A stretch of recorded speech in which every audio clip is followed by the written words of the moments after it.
સોનાની ચાલ પર નજર કરી લઈએ ભાવિકજી, કારણ કે અહીંયા શરૂઆતી કામકાજમાં થોડો ઉપલાસરેથી વેચવાલી આપણને આવતી દેખાઈ હતી.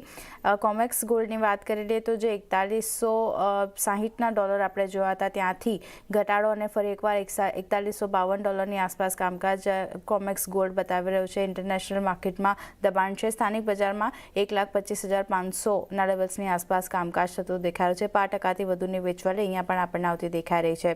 અહીંયા કઈ રીતે ધ્યાન રાખી રહ્યા છો? ઘણા બધા ફેક્ટર અહીંયા પણ અસર કરતા દેખાઈ રહ્યા છે સોનાને, પણ આજે જે એક વેચવાલી આપણે જોઈ રહ્યા છે, કઈ રીતે ધ્યાન રાખવું? અહીંયા હજી ઘટાડો અપેક્ષિત છે કે પછી થોડું રિકવરી આ લેવલ્સ પરથી જોવા મળી શકે આગળ? આઈ થિંક રિકવરી મે બી જોવા મળી શકે છે, કારણ કે ગઈકાલે પણ જે યુએસના જોબ્સ ડેટા થોડાક મિક્સ હતા, કે જ્યાં આપણે જોયું કે જે લોકોનું કન્ઝ્યુમર સેન્ટિમેન્ટ અને શિકાગો મેન્યુફેક્ચરિંગ ઇન્ડેક્સ જે હતું એ વીક આવ્યું હતું, બટ એની સામે સામે જે જોબલેસ ક્લેમ હતા એ પણ થોડા ઓછા જ આવ્યા હતા. એટલે દેટ મીન્સ કે ત્યાં અત્યારના રિકવરી થોડી દેખાઈ રહી છે.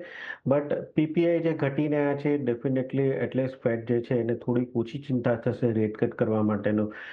એટલે આઈ થિંક એક નાનું આપણે કહી શકીએ કે પ્રોફિટ બુકિંગ જોવા મળી શકે તો, અધરવાઇઝ હજી પણ ફંડામેન્ટલ થોડા પોઝિટિવ જ છે, કારણ કે રેટ કટની એક્સપેક્ટેશન છે લાસ્ટ વીક આપણે જોયું હતું 40%થી ઓછું હતું, હવે 80%થી વધારે દેખાઈ રહ્યું છે.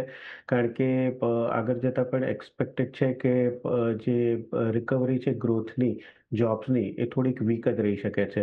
તો ઓવરઓલ મને લાગી રહ્યું છે કે બેઉ ગોલ્ડ અને સિલ્વરમાં આઈ થિંક બાર ડિફરન્ટ સ્ટ્રેટેજી રાખવી જોઈએ.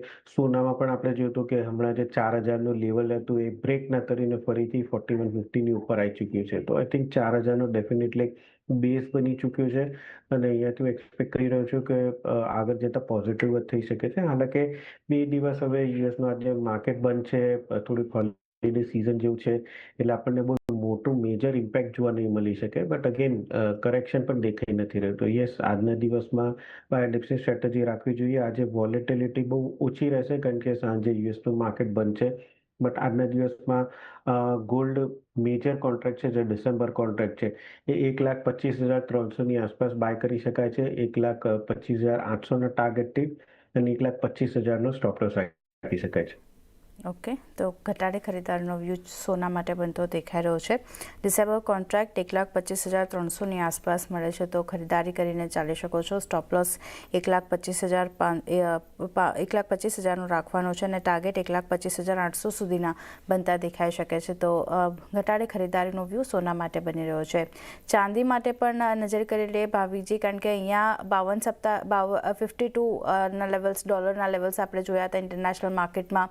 અત્યારે 52ના લેવલ્સની આસપાસ કામકાજ થતું દેખાઈ રહ્યું છે. 0.5%થી વધુની વેચવાલી ઇન્ટરનેશનલ માર્કેટમાં. અને સ્થાનિક બજારની જો વાત કરી લઈએ તો 1,61,128ના લેવલ્સ અહીંયા બની રહ્યા છે.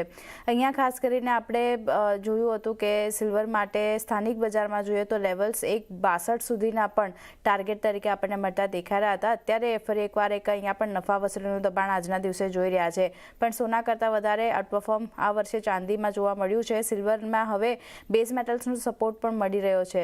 સિલ્વર માટે શું વ્યૂ? આઈ થિંક તમે બેંગ ઓન કીધું. આ વર્ષે ચાંદી જે છે ગોલ્ડ કરતાં આઉટપરફોર્મ કર્યું છે, અને હવે લાગી રહ્યું છે કે આગળ જતાં પણ ચાંદી જે છે ડેફિનેટલી આઉટપરફોર્મ કરી શકે છે, કારણ કે હવે ધીમે ધીમે સોનું સાથે સાથે ચાંદીને પણ સેફ હેવન એસેટ્સ ગણવામાં લાગી છે, કે જ્યાં આપણે જોઈ રહ્યા છીએ કે જ્યારે કોઈ પણ ગ્લોબલ કોન્ટ્રાડિક્શન થાય છે, કોઈ પણ ગ્લોબલ અનિશ્ચિતતા થાય છે, તો સોના સાથે સેફ હેવન બાઇંગ ચાંદીમાં દેખાય છે. અને સાથે સાથે બેઝ મેટલ્સનો પણ ચાંદીને ફાયદો મળે છે, કે કોઈ પણ પોઝિટિવ ન્યૂઝ આવે છે બેઝ મેટલ્સ માટે, તો ચાંદી પણ પોઝિટિવલી રિએક્ટ કરી રહ્યા છે. અને પ્લસ આપણે જોઈ રહ્યા છે કે 5 વર્ષથી લગાતાર ડેફિસિટ સિલ્વરની છે. આગળ જતાં પણ એક્સપેક્ટેડ છે કે શોર્ટેજ રહી શકે છે.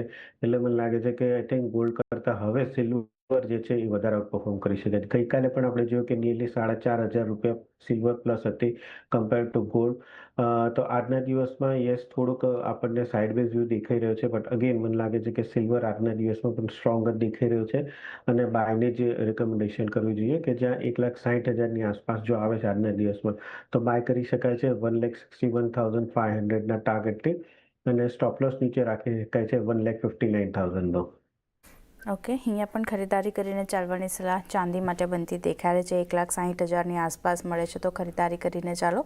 સ્ટોપ લોસ 1,59,000ની આસપાસનો રાખવાનો છે. ટાર્ગેટ 1,61,000 સુધી 1,61,500 સુધીના ટાર્ગેટ આપણને બતાવી શકે છે ચાંદી. તો વ્યૂ પોઝિટિવ સોના ચાંદી બંને માટે બનતો દેખાઈ રહ્યો છે. ઘટાડે ખરીદારનો વ્યૂ અહીંયા બની રહ્યો છે. પણ ભાવિકજી, જો યર એન્ડની આપણે વાત કરી લઈએ, આ વર્ષ દરમિયાન જે રીતનું પરફોર્મન્સ આપણે સોના ચાંદીમાં જોયું છે, ટોપ પિક્સ યર એન્ડ માટે સોનું ચાંદી કઈ બની રહી છે? અગેન ચાંદી જ મને લાગે છે, કારણ કે વચ્ચે પણ આપણે જે રીતે પોઝિટિવ જોયું હતું, નવી તેજી જોઈ હતી અને પછી જે ફિઝિકલ માર્કેટમાં સપ્લાયની શોર્ટેજ જોઈ હતી, એ જોતા મને લાગે છે કે અત્યારે તો થોડી ફિક્સ થઈ ગઈ છે, બટ આ શોર્ટેજ આગળ જતા પણ રહેવાની જ છે. એટલે ડેફિનેટલી મારી ટોપ પિક છે સોના અને ચાંદીની કમ્પેરિઝનમાં ચાંદી જ રહેશે. તો વર્ષના અંત સુધીમાં ટોપ પિક્સ ચાંદી અહીંયા બનતી દેખાઈ રહી છે, કારણ કે હવે ઘણા બધા ફેક્ટર સોનાના જે અસર કરે છે તે ચાંદીને પણ કરે છે અને સેફ હેવન ડિમાન્ડ અહીંયા આપણને વધતી જોવા મળશે. તો ધ્યાન રાખવાનું રહેશે સિલ્વર માટે. આજ માટે ખરીદારીનો વ્યૂ ગોલ્ડ સિલ્વર બંને માટે બનતો દેખાઈ રહ્યો છે. પણ એ સાથે જ અત્યારે